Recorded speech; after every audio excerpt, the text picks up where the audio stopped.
China's ambassador to Canada saying canola tariffs will be dropped if Canada drops its tariffs on Chinese-made electric vehicles. Prime Minister to do exactly what Beijing has offered, which would be to drop the 100% tariffs on EVs in exchange for them to drop those 100% tariffs on canola products. Canada has 100% tariffs right now on Chinese electric vehicles, and that's good for the Ontario auto industry. But China responded with tariffs on Canadian canola.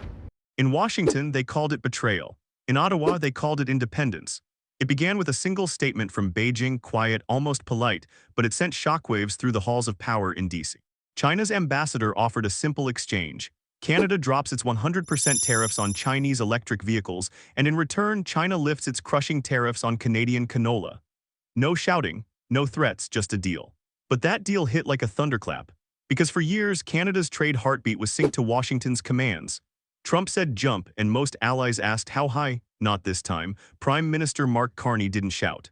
He didn't posture. He simply accepted the deal, and in that moment, America realized something terrifying. Canada had stopped asking for permission.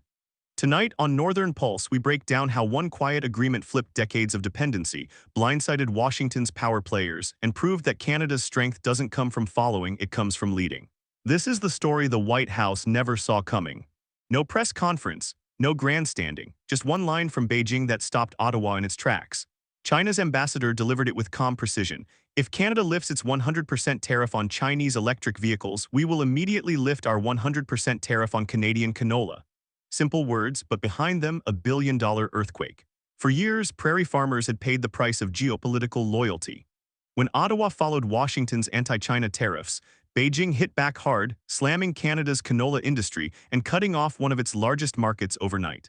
Shipments piled up at ports, storage silos overflowed, and small-town families wondered how to survive another season.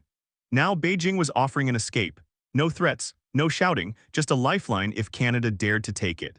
To many in the West, it was unthinkable. Trade with China at a moment when Trump's America was demanding absolute obedience, politically risky, but economically it made perfect sense. Canadian EV prices were soaring, canola farmers were drowning, and the U.S. had just turned a friendly border into a financial battlefield. Inside Parliament Hill, the conversation shifted from fear to realism. Should Canada keep bleeding just to prove loyalty to a partner that kept punishing it? Or should it finally act like the independent nation it claimed to be? Mark Carney saw what others missed. This wasn't China's trap, it was Canada's test. Accepting the deal wouldn't mean surrendering, it would mean surviving. And when the news broke that Ottawa was seriously considering Beijing's proposal, Washington panicked. Because for the first time in a generation, Canada wasn't asking what America wanted. It was asking what Canada needed. That's when the world realized the Northern ally had just learned how to play the superpowers game. It started as a threat but ended as a turning point. At a Toronto business forum, U.S. Commerce Secretary Howard Lutnick took the stage and dropped a bomb. With cameras rolling, he declared, "In vehicle production, it's America first, Canada second." The audience froze. Within hours, Washington confirmed a new 25% tariff on Canadian cars and auto parts. For Ontario, it was a nightmare. Nearly 500,000 jobs depend on that cross-border auto chain, from Windsor's stamping plants to Oshawa's assembly lines. Every Canadian-made car carries American steel. Every U.S. pickup runs on Canadian aluminum. It's not just trade, it's a shared heartbeat. Trump's team didn't care. Their message was simple: build in the U.S. or pay the price. Investors panicked. Orders were delayed. Economists on both sides of the border warned that the move would backfire, raising costs, slashing profits, and freezing production. But Trump refused to listen. He believed fear was leverage. He thought Canada would bend. Instead, something historic happened. Ottawa didn't yell, it didn't plead. It simply started preparing. Analysts inside the finance ministry began sketching new routes, new partners, and new protections. For the first time in decades, Canada stopped reacting to Washington and started planning for itself. The U.S. had unleashed a trade war to make itself stronger, but its first casualty wasn't China. It was Canada's patience. And as the tariffs piled up, a quiet realization settled across the border. America's aggression wasn't power, it was panic. Trump had fired his economic cannon, but the only thing he hit was trust. And Mark Carney was already turning that chaos into opportunity. Mark Carney didn't fire back with threats. He didn't storm microphones or rally crowds. He did something far more dangerous to Washington's playbook: he stayed calm. While Trump's team bragged about teaching Canada a lesson, Carney began teaching the U.S. one instead, about strategy. Behind closed doors, his cabinet drew up plans not for revenge but for resilience. Billions were redirected to strengthen domestic industries. Steel and aluminum producers were granted modernization funds to upgrade plants. EV startups received direct financing. Even prairie farmers, crushed under collapsing canola prices, were quietly compensated to keep production alive. It wasn't just economic triage, it was chess. And in a move few saw coming, Carney brought Ontario Premier Doug Ford, his political opposite, into the fold. Together, they announced joint funding for manufacturing and energy projects across the Auto Belt. Ottawa and Queen's Park hadn't stood this united in years. Their alliance sent a message to Washington. This wasn't partisan politics anymore, this was national defense. Carney called it sectoral resilience, the idea that Canada didn't need one massive free trade shield, it needed many smaller, unbreakable ones. Deals with Europe for steel, partnerships with Asia for batteries, agriculture pacts with emerging economies. Each sector strengthened, each partnership diversified. Trump's tariffs were meant to make America rich again, but Carney was making sure they made Canada smarter. And as the White House grew louder, Ottawa grew quieter, not because it was afraid, but because it was focused. While Trump measured power in headlines, Carney measured it in results. And soon, those results would begin to speak louder than any speech. While Washington was busy shouting about loyalty, Beijing was quietly studying opportunity. Trump's trade tantrums had pushed every ally into a corner, and China saw exactly who was ready to walk out of it. Canadian frustration had been simmering for months. Factories were anxious, farmers furious, consumers exhausted by inflation triggered by tariffs. That's when China made its move, not with threats but with timing. Beijing reached out to Ottawa through diplomatic backchannels, offering something the U.S. never did: partnership. They proposed reopening their market to Canadian crops, expanding cooperation on clean energy, and investing in battery research using Canada's rich supply of lithium, nickel, and cobalt. And the real shocker, China offered to export affordable electric vehicles to Canada, sleek, efficient, and priced around $35,000. It wasn't just business, it was leverage. For Canadian consumers, it meant relief. For manufacturers, it meant competition. But for Washington, it was panic. Because if Canada allowed Chinese EVs into its market, America's 100% tariff wall would suddenly look like a cage, one locking the U.S. out of a North American clean energy revolution. Carney didn't rush the deal. He studied it, measured the risks, and saw something deeper. This wasn't about siding with Beijing, it was about reminding Washington that partnership can't exist without respect. The U.S. used tariffs to control. China used cooperation to attract. And Carney, the former central banker who once rescued economies across continents, recognized the smarter play instantly. When Canada signaled it would explore the offer, the headlines called it risky. But in truth, it was revolutionary. For the first time, Canada wasn't standing behind anyone, it was standing beside the world. While Canada recalibrated, the United States began to unravel quietly, but unmistakably. The tariffs that Trump sold as patriotic protection had turned into a slow-motion economic collapse. Across the Midwest, factories went dark. Steel and aluminum prices soared nearly 20% since early 2025. American automakers suddenly couldn't afford their own supply chains.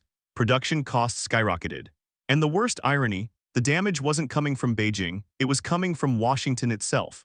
By strangling trade with allies like Canada, Trump had cut the very arteries that kept U.S. manufacturing alive. The Chicago Federal Reserve released a report that shocked investors.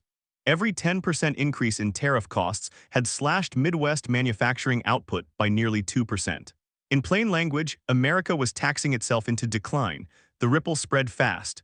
Automakers in Michigan and Ohio were forced to delay new models. Aluminum suppliers in Pennsylvania laid off workers. Construction companies faced shortages as imported Canadian steel dried up. Meanwhile, Canada, once seen as collateral damage, was adapting. Exports to Asia were climbing. Canola shipments resumed. Investments in clean energy were flowing in from Europe and Japan. Trump's trade war had turned into a global trust war, and America was losing both. Every ally he threatened began to find someone else to trade with. Every bridge he burned built a new one across the Pacific. And as the White House doubled down on its isolationist doctrine, Canada had quietly turned its weakness into a weapon, showing the world that calm, cooperation, and competence still beat chaos. In Trump's attempt to make America great again, he had made everyone else stronger, especially Canada. While Ottawa was quietly shifting gears, Washington's grip on Asia began to crack. In Tokyo and Seoul, two of America's most loyal allies were starting to see the pattern: pressure disguised as partnership. Japan was the first to draw the line. When U.S. negotiators demanded that Tokyo pour 550 billion yen into rebuilding American factories, shipbuilding, pharmaceuticals, semiconductors, Japan pushed back hard. Their economic minister made it clear, "We will not pay to prove our friendship." The statement shocked Washington. For decades, Japan had been a model ally, cooperative, reliable, predictable. Not anymore. Behind the polite smiles, Japan saw what Canada had already learned. America's version of partnership had turned into economic extortion. Then came South Korea's breaking point. In a move that outraged the entire nation, U.S. agents raided a Hyundai construction site in Georgia and detained Korean engineers under technical visa violations. Korean media erupted, calling it economic humiliation. The incident went viral, sparking protests and outrage. President Lee Jae-myung went on record saying Seoul would not bow to foreign pressure that undermines national dignity. In a single week, two U.S. allies, Japan and South Korea, went from cautious partners to vocal resistors. The tremors from Asia echoed all the way to Ottawa. Carney's advisors took note. America's bullying wasn't a one-off, it was a global habit. And if Japan and Korea could stand their ground, so could Canada. For years, Washington believed its allies had no choice. Now, from Tokyo to Toronto, nations were learning the truth: they always had one. Because when a superpower starts acting like a creditor, friendship becomes negotiation. And Mark Carney wasn't about to borrow respect from anyone. By the time autumn arrived, something had changed in Ottawa, something Washington didn't expect. Canada was no longer negotiating from weakness. It was negotiating from resolve. The old strategy of pleading for tariff relief was gone. Trump's team tried their familiar trick again, lowering tariffs only if Canada agreed to invest billions into American factories. Carney's response? Calm, firm, "We'll invest where it benefits Canadians." That single line hit harder than any sanction. It told Washington, Canada was done being managed. Behind the scenes, Carney's team studied how Japan and South Korea had resisted U.S. pressure and realized something deeper: Trump's America wasn't leading, it was leveraging. And when leadership turns into coercion, loyalty evaporates fast. While the White House doubled down on demands, Canada doubled down on strategy. Trade officials opened new talks with Asia and Europe, reinforcing the supply chains Trump thought he could control. The same tariffs meant to cripple Ottawa were now forcing it to evolve, to diversify, modernize, and find freedom and flexibility. At home, the narrative shifted. Canadians, once fearful of U.S. retaliation, began to see the bigger picture. Trump wasn't punishing Canada because of weakness, he was punishing it because of strength, because Carney refused to kneel. And as exports redirected eastward, a quiet irony took shape. America's America First policy had left it standing last, surrounded by allies who no longer trusted its handshake. That was the turning point. Not a trade deal, not a speech, but a moment of realization: the era of dependence was over, and Canada had finally found its voice. Out of the chaos, a new order began to form, quiet, steady, unstoppable. While Washington was busy enforcing tariffs, three nations were quietly writing history behind its back: Canada, China, and Mexico. What started as scattered trade talks evolved into a triangle of strength. Mexico provided factories and logistics, China brought capital, markets, and technology, and Canada supplied the minerals, clean energy, and trust that tied it all together. For decades, the U.S. was the center of gravity in North American trade. Every route led south. Every deal needed approval from Washington. But by late 2025, the map had changed. Ships were leaving Vancouver not for California but for Shanghai. Trains rolled through Alberta carrying lithium bound for Chinese battery plants. And new EV parts built in Ontario were being assembled in Monterey, not Michigan. The numbers told the story. Canada's exports to Asia jumped double digits. Foreign investment surged. Ottawa's budget deficits began shrinking even as America's trade deficit ballooned. Trump had promised to isolate China. Instead, he isolated himself. His tariffs were supposed to make the U.S. rich again. Instead, they made everyone else rethink who they could trust. And at the center of that rethink stood Canada, calm, stable, and unbothered, not waving flags, not shouting slogans. Just quietly proving that influence doesn't always roar, sometimes it negotiates. This new trade triangle wasn't rebellion, it was evolution. A coalition born from chaos, powered by necessity and led by resilience. For years, America claimed to be the sun around which allies revolved. Now, it's watching a new constellation rise, and the brightest star in that sky wears a maple leaf. When the history books are written, this moment won't be remembered as a betrayal, it'll be remembered as a rebirth. Mark Carney didn't break from America out of anger. He did it out of necessity and courage. He looked at a world held hostage by tariffs and threats and chose something far rarer in modern politics: logic over loyalty. Trump believed that fear kept allies close. Carney proved that respect keeps them closer. By accepting China's offer, Canada didn't surrender, it adapted.